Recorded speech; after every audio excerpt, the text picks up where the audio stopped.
အလုံးပဲမင်္ဂလာပါကျွန်တော်အခုဘယ်ကနေသွားနေတာလဲဆိုတော့ကျွန်တော်ပန်းဆိုးတန်းကုန်တယ်လမ်းပေါ့ကုန်တယ်လမ်းမှာကျွန်တော်လက်ဖေးတစ်ခွက်ထိုင်တောက်တယ်ထိုင်တောက်ပြီးတော့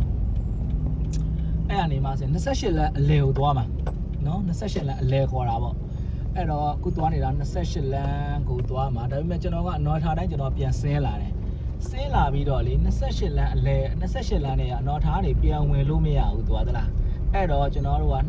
26ဒါဘာလမ်းခေါ်လဲကုန်စည်တန်းထင်တယ်ကုန်စည်တန်းကနေကျွန်တော်ပတ်ဝင်ပြီးတော့မဟာဗန္ဓုလကနေဝင်ရမှာဖြစ်တယ်အဲ့တော့ကျွန်တော်သိတဲ့အသည့်လေးတခုကိုကျွန်တော် share ပေးမယ်နော်မြို့တွေကလမ်းတွေကလမ်း9သွယ်ရှိတယ် main line 4သွယ်ပေါ့ဗျာနော်ကုန်တယ်လမ်းမှာအပါ9လမ်းပေါ့နော်အပေါ်ဆုံးလမ်းကမဟာဗိုလ်ချုပ်အောင်ဆန်းလမ်းဒုတိယလမ်းကအနော်ရထာလမ်းတတိယလမ်းကမဟာဗန္ဓုလလမ်းစတုထလမ်းကုန်တယ်လမ်းဟိုးအောက်ဆုံးလမ်းကန္နာလမ်းပေါ့နော်ကန္နာလမ်းမှာလည်းအသက်နဲ့အဟောင်းဆိုတာရှိပါတယ်ဆိုတော့သူတို့ကကျွန်တော်တို့ဒီပေါ့ vertical ဖြစ်နေတဲ့လမ်းတွေပေါ့ဗျာနော် vertical ဖြစ်နေတဲ့လမ်းတွေပဲထားပါတော့ပြီးလို့ရှိရင်အဲ့ဒီ vertical ဖြစ်နေတဲ့ horizontal ဖြစ်နေတဲ့လမ်းပဲထားပါတော့နော်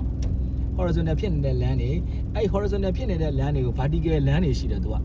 vertical လမ်းတွေကဘာတွေလဲဆိုလို့ရှိရင်ဥပမာပေါ့ဗျာနံပါတ်နဲ့ပြောမှဆို10လမ်း17လမ်းတို့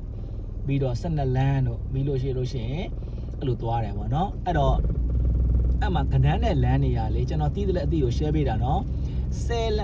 10လမ်းစုံလမ်းပြီးွားပြီဆိုလို့ရှိရင် तू ကနာမည်နဲ့လမ်းတစ်ခုလာတယ်ဥပမာဘိုရွဲလမ်းတို့လာတာလမ်းတို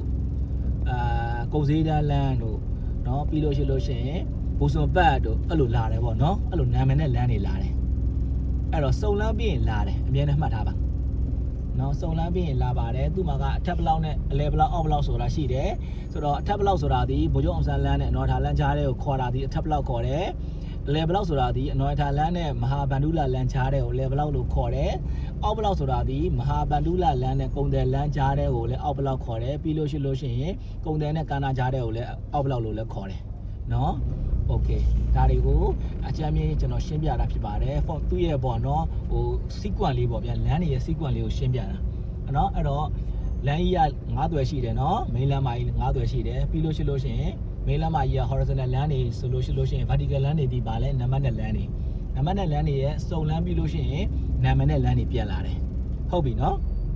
အဲ့လိုတွေရှိပါတယ်လို့เนาะဒါလေးချမ်းမြင့်သိရင်တော်ပြီဒါမျိုးတွေကအဲ့လိုသွားရုံပဲသလားမှတ်မိစရာမလိုเนาะအမှလမ်းမှာစိုင်းဘုတ်တွေကိုရေးထားပါတယ်ကဏ္ဍနေနဲ့လမ်းတွေလည်းရေးထားတယ်ဝိုင်လည်းရေးထားတယ်เนาะအဲ့လိုဆိုတော့အဲ့လောက်သိရင်ရပြီပြီးလို့ရှိရင်အဝင်လမ်းနဲ့အထွက်လမ်းဆိုတာသူကရှိသေးတယ် one way လမ်းတွေပေါ့ဗျာเนาะ one way လမ်းတွေပေါ့ဥပမာကျွန်တော်28လမ်းနဲ့ကိုကျွန်တော်ကနေပြီးတော့အနော်ထားကနေဝင်ကျင်တယ်ဝင်လို့မရဘူးအဲ့တော့28လမ်းနဲ့ဝင်ဖို့တော့ကိုကျွန်တော်ကနေပြီးတော့အနော်ထားနေပြန်ပတ်ပြီးတော့မှခုလိုမျိုးဝါနေပြီးတော့ကျွန်တော်ပြန် one way လမ်းကနေကျွန်တော်ပြန်ဝင်ပြီးတော့မှမ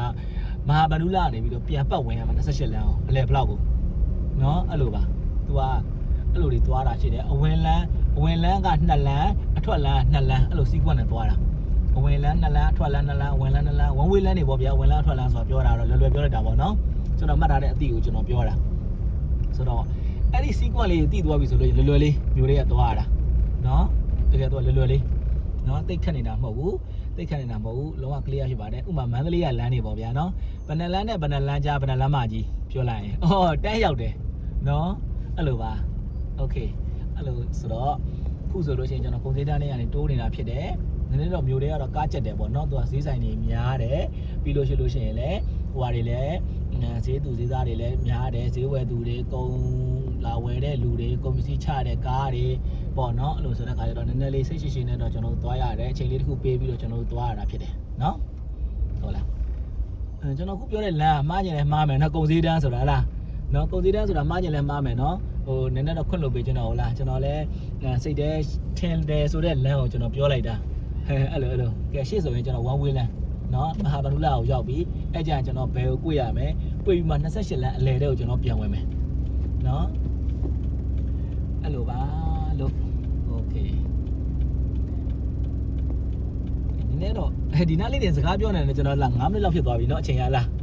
းเนาะဒီကညီမတယောက်စီသွားမှာ28လမ်းအလဲကညီမတယောက်စီကိုသွားမှာဆိုတော့နည်းနည်းတော့အချိန်ပေးရတယ်โอเค ချိန်နဲ့တစ်ချိန်ကြားထဲမှာနေရာလေးတောင်ဖြစ်တယ်အချိန်လေးနည်းနည်းလေးရတယ်နည်းနည်းလေးရတဲ့ဟာကိုကျွန်တော် rest လုပ်တယ် rest လုပ်ခါကျရင်လည်းကားပေါ်နားတယ်ပေါ့ဗျာခါကျလို့ရှိရင်လည်းနိုင်ဝက်45မိနစ်လောက်နည်းနည်းလေးဖြစ်နေတဲ့အချိန်ကြားလို့ရှိရင်နီးစက်တင်နေဆိုလို့ရှိရင်ကျွန်တော်ကော်ဖီတောက်ရင်လည်းတောက်မတောက်ရင်လည်းလက်ဖေးလေးထိုင်တောက်မုတ်လေးပါလေးတစ်ခုခုစားပေါ့ဗျာနော်စားပေါ့ဘာဖြစ်လို့လဲဆိုတော့စားမှသာလေနောက်ကြတဲ့အခါမှာကျွန်တော်နည်းနည်းခံနိုင်ရှိမှကျွန်တော်ရဲ့အစာအိမ်ကအဲ့လိုကြည့်20ဟိုကနေကျွန်တော်ထွက်လာတယ်ဒီ28လမ်းအဝင်လမ်းတလားဟိုမှာစိုက်ဖို့ကြီးပေးထားတယ်နော်အဝင်လမ်း28လမ်းအဝင်လမ်းဟိုမှာတလားဟိုဟာလေး blue လေးရယ် white လေးရယ်စိုက်ဖို့ကြီးပေးထားပါတယ်အဲ့28လမ်းအလယ်တဲ့ကိုကျွန်တော်ဝင်ပါနော်ခုနကလေးကဝင်လို့မရဘူးနော်ဘာဖြစ်လို့လဲပိတ်နေတာမဟုတ်ဘူးဟိုဟာဖြစ်နေလို့ကဲဝင်ပြီရော့အဝင်လမ်းကိုပေးမယ်တဲ့ဝင်ပြီကျွန်တော်28လမ်းနော်ဒီစီးကွက်နေနားလဲတယ်ဆိုပြီးပြီနော်လူတွေက28လမ်းနဲ့ဝင်ပြီဗျာကျွန်တော်ရော့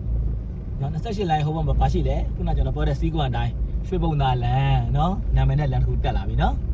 โอเคဒါပါပဲဗျာနော်28လမ်းဒီကမီကယ်တွေရောင်းတဲ့ဆိုင်မှာအကယ်ဒမီကြွေကြီးကျွတ်ဆေးတို့ဘာတို့ညာတို့နော်ကမီကယ်ပစ္စည်းတွေတခွက်ခန်းသုံးပစ္စည်းတွေပါအဲ့လိုရောင်းတယ်နော်ဟာလားlab ပေါ့ဗျာ laboratory equipment တွေလည်းရောင်းတယ်နော်အဲ့လိုတွေပါအားလုံးပဲအဆင်ပြေကြပါစေเนาะဒါလေးရှင်းပြပေးတာပါ